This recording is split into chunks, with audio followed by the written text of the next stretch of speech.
مدینہ کی فضا میں سورج اپنی پہلی کرنیں بکھیر رہا تھا، مگر ایک شخص کی آنکھوں میں روشنی اس وقت ہی آئی جب اس نے او اللہ اکبر کہا۔ یہ وہ شخص تھا جو کبھی غلام تھا، حضرت بلال حبش۔ مکہ کے بازاروں میں بلال کو زنجیروں میں جکڑا جاتا، تپتی ریت پر لٹایا جاتا، سینے پر بھاری پتھر رکھا جاتا اور صرف ایک بات کہنے پر مجبور کیا جاتا، کہو لا الہ الا اللہ، نہ کہو۔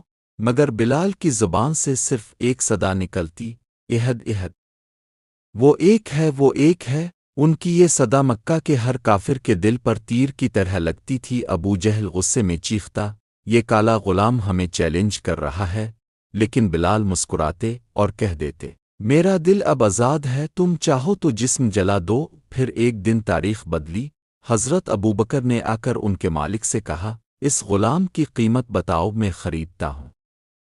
اور یوں اسلام نے پہلی بار ایک غلام کو نہیں، ایک ہیرو کو آزاد کیا۔ مدینہ کی فضا میں جب پہلی اذان دی گئی تو نبی نے فرمایا، بلال، تمہاری آواز جنت میں مجھ سے پہلے سنائی دی تھی۔ یہ سن کر بلال کی آنکھوں سے آنسو بہنے لگے، کیونکہ وہ جانتے تھے یہ وہ عزت ہے جو صرف ایمان دینے سے ملتی ہے، نہ کہ دنیا سے۔ سالوں بعد جب نبی کا وصال ہوا، بلال کے دل میں سکون نہ رہا۔ انہوں نے کہا، رسول اللہ کے بعد مدینہ میں اذان دینا میرے بس میں نہیں۔ اور پھر شام، سوریہ کے سفر پر نکل گئے۔ ایک رات خواب میں نبی تشریف لائے اور فرمایا، بلال، اب وقت آ گیا ہے کہ ہمیں ملنے آؤ۔ بلال کی آنکھ کھل گئی، دل میں سکون اترا، اور چند دن بعد وہ اللہ کے حضور پہنچ گئے۔ یہ کہانی صرف ایک غلام کی نہیں، بلکہ اس ایمان کی ہے جو زنجیروں کو توڑ دیتا ہے اور انسان کو زمین سے آسمان تک پہنچا دیتا ہے۔